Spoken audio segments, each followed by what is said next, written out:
I have coffee and I have an announcement. Of course I have an announcement. Why would I start the Mortals podcast without talking about the Mortals itself, the group, and every one of you who join the Mortals now and join on a paid tier? I'm going to send you a limited edition vinyl. There's only 100 left. Autographed by yours truly. It's first looks, first listens, access to all the content before, maybe even ever, before anyone else for sure, but maybe no one else will ever hear it. Like music and the processes and behind the scenes and a peek inside the mind and life of me, and also the community, us building something together. And then, of course, every Friday we do giveaways like merch and all other really cool stuff. If I sound like a robot, I'm just really excited. I want to build something amazing and impactful and meaningful, and I need your help. So go and join the Mortals. I would love it. And every one of you who sign up right now with a paid tier will get a limited edition vinyl, and not to mention a beautiful drawing of the shipping box. Duh. It's over there at the Mortals. It's all linked right there below. And I'm glad you're here because this is the Mortals podcast. Why the Mortals? Well, because we're not immortal. Immortal is infinite time, and time is unreplenishable. You know that. Duh. We have a responsibility.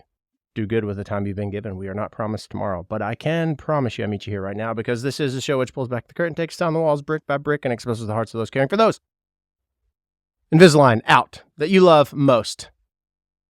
Here we are, 2-1-2, post-election. Get your ballots in, get those chads hanging. Well, don't hang them, pull them, whop it, pop it, twist it, slap it. Let's roll.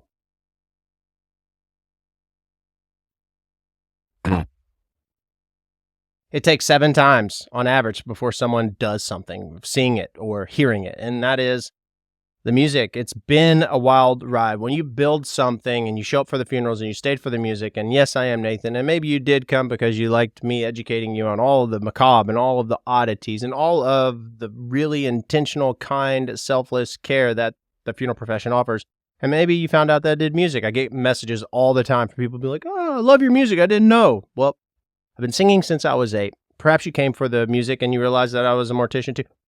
However it is, I meet you there. In the algorithms, I want to just tell this out loud to myself. Nathan, it doesn't matter. Keep putting out content you believe in. It's like the algorithm anytime it's funeral directly related. It's like, yeah, hundreds of thousands, millions. And then the music is just taking a little bit of time, 7 times on average, before someone will take action, listen to the song or share the song, or listen to and then share the song. So if you have yet to share the song a minute more, if you've yet to even listen to it, check it out. It's linked below. It's this song about how love is real. It is not a fairy tale. Rom-coms are real.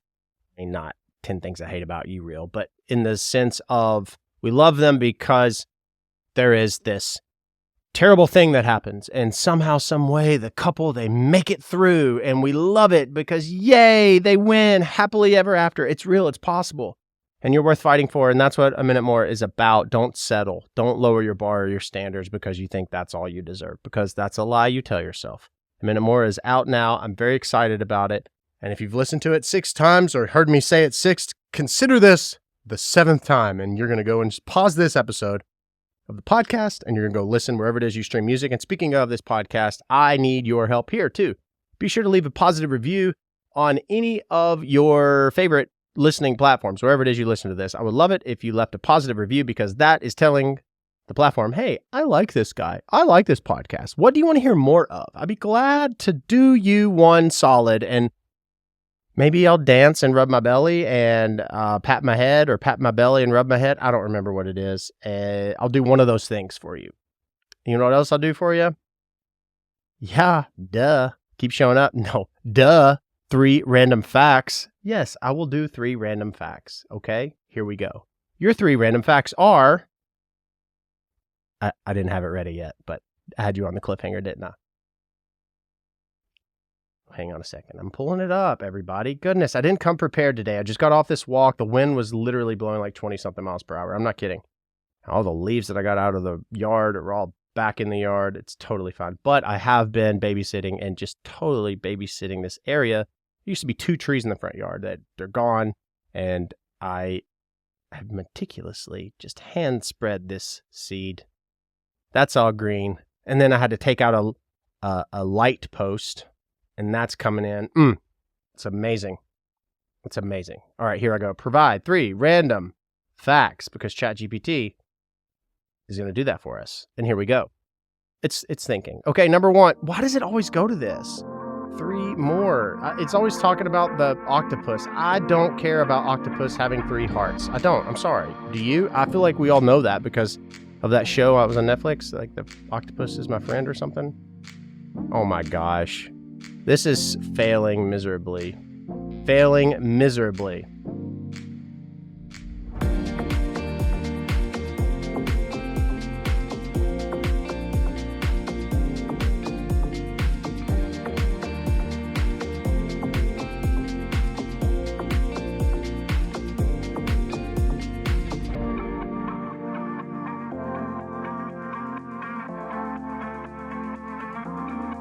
And just when I thought we weren't going anywhere, wombat poop is cube-shaped. This unique shape helps prevent the feces from rolling away and is used to mark territory. God forbid your poop rolls away. That would be a sight to see. Honestly, there's a book. Everyone poops. Pooping is, what? See, I'm a total, okay, ladies, I want to tell you this right now. Any guy that says, oh, that's stupid, we don't talk about poop and farts, they're lying. They're lying, and the saying is like, ask someone if they pee in the shower, and if they tell you no, they lie. Like, they tend to lie. The same thing. Like, talk to a guy and say, hey, do you like to talk about poop and farts? And if they say, no, they're lying, not trustworthy, don't date them. You're very welcome. Send a minute more to someone else and invite me to your wedding. Number 2. Okay, I'll take this one about octopus. Octopuses can taste with their arms. Each of their suction cups contains chemoreceptors, allowing them to taste and feel their surroundings simultaneously. Could you imagine what that would taste like? Just wandering around. There's a dog, Grayson Jordan's dog, are my friends. His name's Jeter. He wanders around the house or anywhere he is, and he just walks and he licks wherever he is. It's like he's just constantly licking. And I picture that with octopuses, and they can taste everything. And that's just disgusting to me, especially if you're at the funeral home and you're licking the carpet. Don't ever pick up a peppermint and put it in your mouth if it's fallen on the floor at the funeral home. You're welcome. And number 3, there is a species of jellyfish that can live forever. The Turritopsis dohrnii can revert to its juvenile form after reaching adulthood, potentially avoiding death and aging indefinitely. Let me ask you this. Those are your 3 random facts. That's amazing. If you could do that, go to adulthood and then say, you know what? I'm tired of being an adult, paying bills, doing whatever adults have to do. I want to go back to being a juvenile. Would you do that if you could choose? Just asking for a friend. You can let me know. And be sure to subscribe to me over on YouTube at Nathan Morris Music. We're really excited about all the growth we're seeing there. And, of course, TikTok. But God forbid, apparently there's going to be... I'll just link all the socials below. And, of course, I'm going on tour. You knew that, right? Germany? Are you going to be in Germany? Yeah, February? Over the pond? Schnitzel? Coffee? Dates are posted right now at nathanmorrismusic.com. I used to not paint my nails. Nope, I did not. My nails have been painted before, but it wasn't a regular thing. I used to bite my nails, and we're talking about the funeral home. And I remember post-embalming. I'd washed my hands very thoroughly, but I was up there working a visitation. I was biting my nails, and then I was reminded, hey, do you know what you were just doing? Not biting your nails, but before that, I was like, oh, and I haven't bit my nails since. I sometimes want to, but that just was adding to the peppermint on the floor thing. I once saw a kid running with a peppermint in their mouth. They kind of choked on it a little bit at the funeral home. They spit it out and kind of spit up. The peppermint fell in the spit up. This is all happening right in front of my face.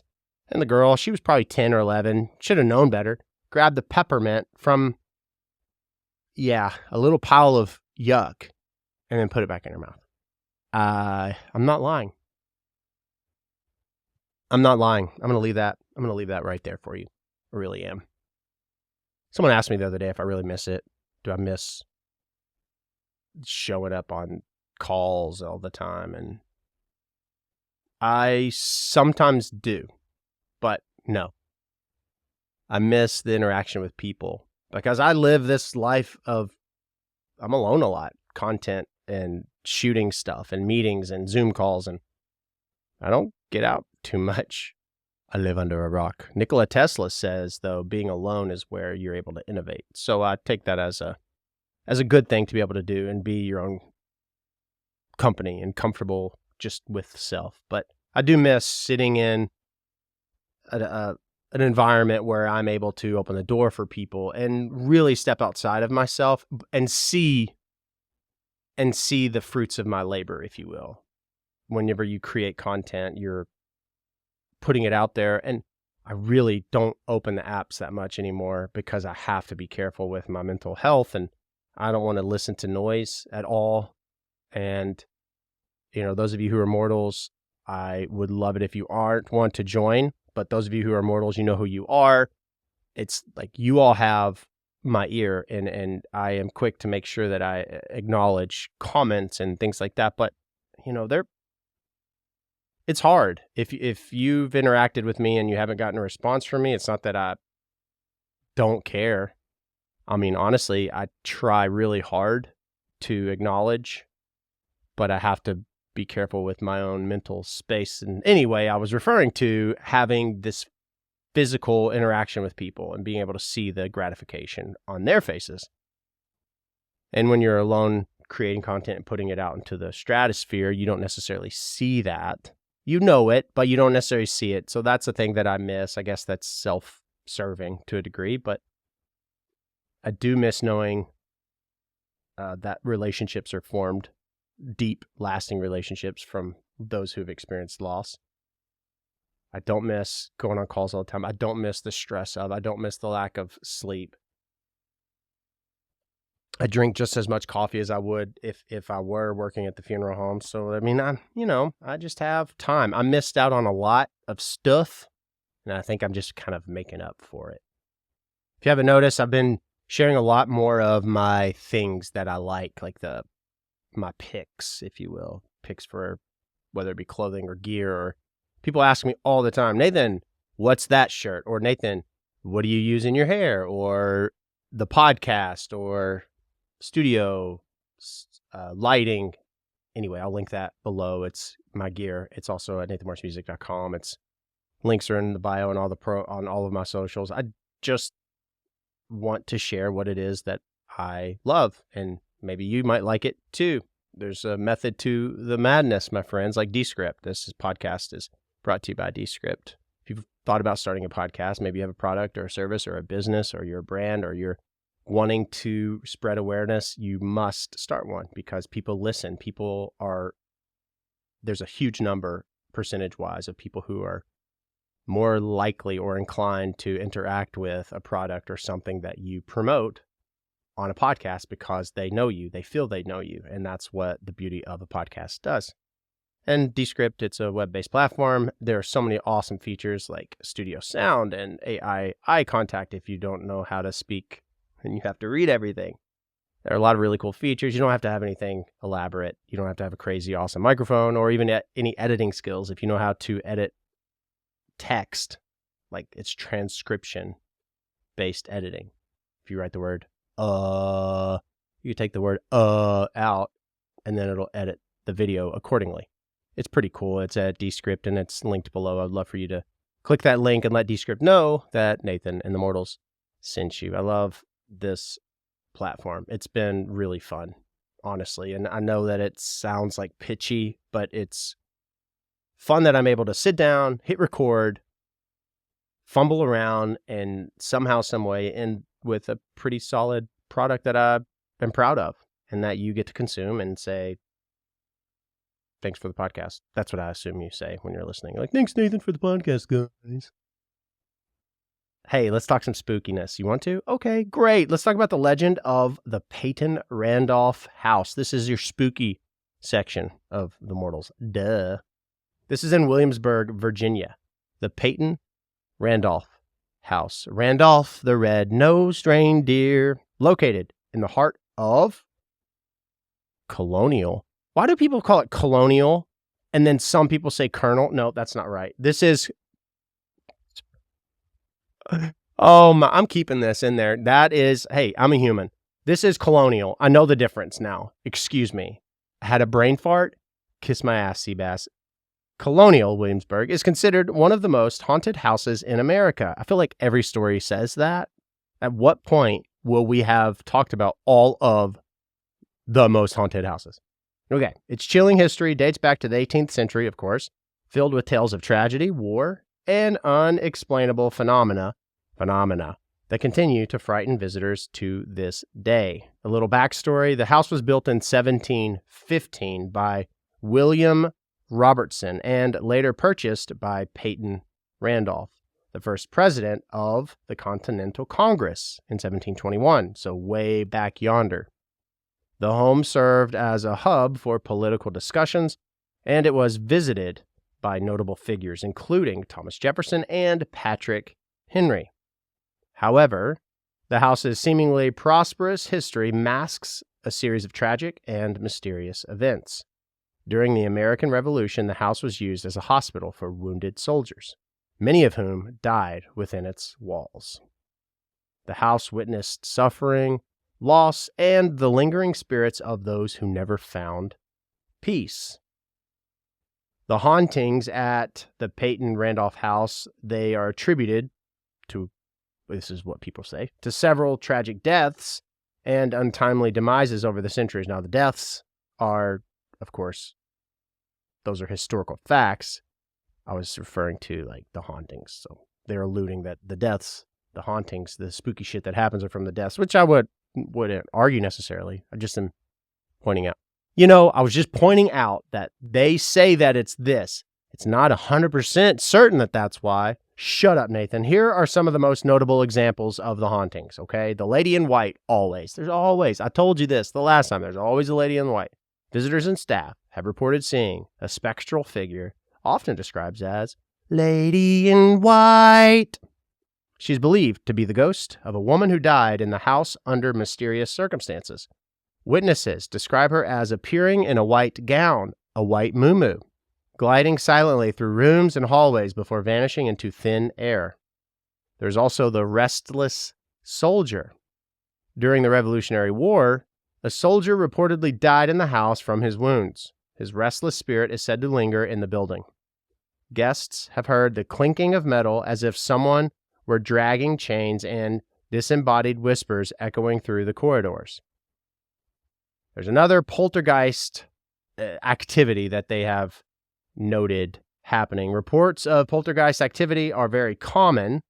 Objects move on their own, furniture shifts inexplicably, and doors slam shut without any apparent cause.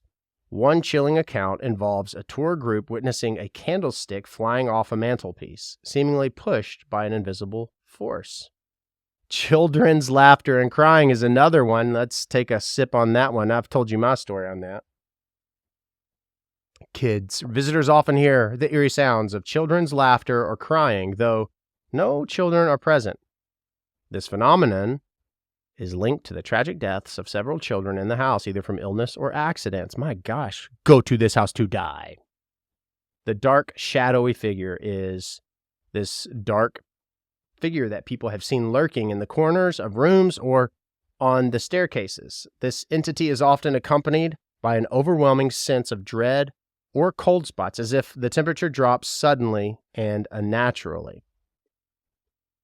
The house now functions today, modern day, as a museum, and both staff and visitors continue to report supernatural occurrences.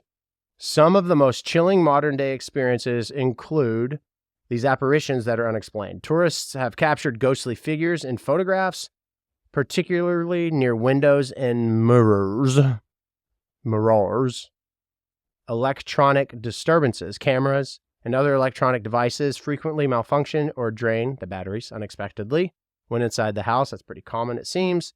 And then many who enter feel immediate feelings of unease as if they're being watched or followed by these unseen eyes. The Peyton Randolph house still stands as a testament to centuries of history marked by sorrow, conflict, and death. Its reputation is making it Virginia's most haunted of houses. And tons of people have been, Tons of people will go. Would you go if you could go? There was a cold spot. I've not been one to be, what's the word? Like, cold spots don't... I experienced one. I was walking through the cemetery I shot a video in. And I can't explain it. I'm not even going to try to explain it. It was in a section. The sun was shining. It was in the shade, but not in the shade to the point where you're hot and sweaty. And then you walk into this tiny area, and then it's when I say freezing cold, that sounds very overdramatic, but it was very cold in this little section. And then I walked out and it was hot again. And then I literally backed up. It's actually the location, the cemetery is in Louisville, Kentucky, and it's the cemetery behind where the first Kentucky crematory was. And I don't know if the crematory is still in this building or if it's just saying the site of the first crematory. But nonetheless, cold spot did exist. I had experienced it. I was trying to before I stopped talking because I didn't seem to know how to speak. I was trying to say, I don't even know what I was trying to say. Squirrel, goldfish. Those are your spooky stories and your 3 random facts. You know what else is a fact? That you can make plans all day long and then God smiles. Man plans, God smiles. It's real. It's real. And the saying, which is new to me to practice, but don't talk about it until it happens. I've really barely touched on it a few podcasts ago. And that's what the Mortals is about, is talk about the projects that have coming up and the tour and other stuff that we're working on. But other things, it's good to keep under your hat.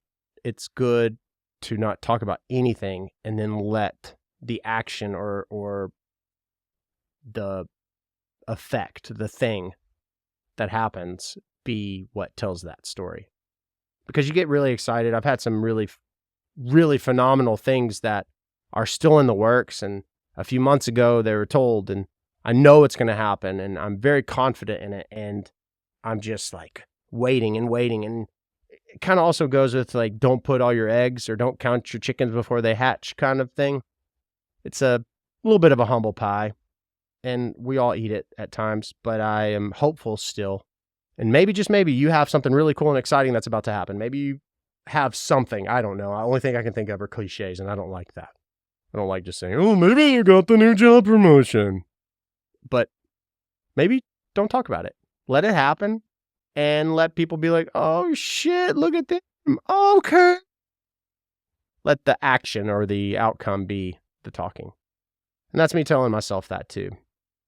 And I don't want the world around you and what opinions of others may or may not have, what they might have, affect how you feel about the outcome, whether it be of the election or of your city or of your county or of your state. It's literally, you write the fucking story. You write it. You have pen in hand. You have this paper.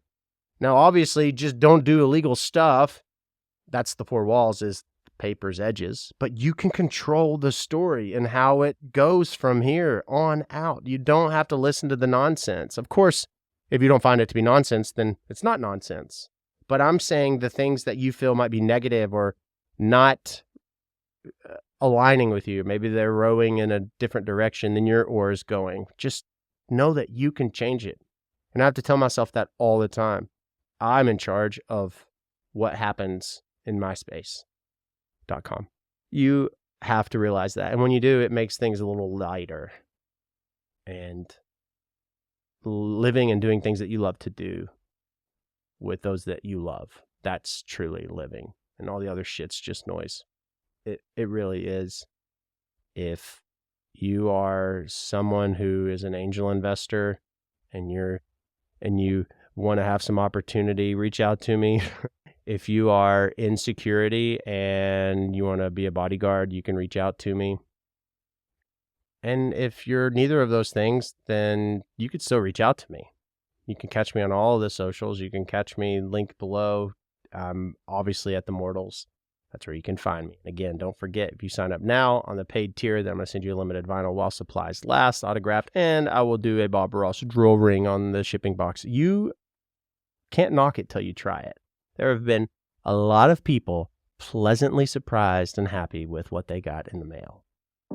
I'm grateful for you. This is episode 212 of the Mortals Podcast. I'm going to keep showing up for you, because how can I expect you to show up if I'm not showing up? Because there's nothing for you to show up to. So we'll meet at this place, the same time, and then at the next week. And I'll bring the cookies.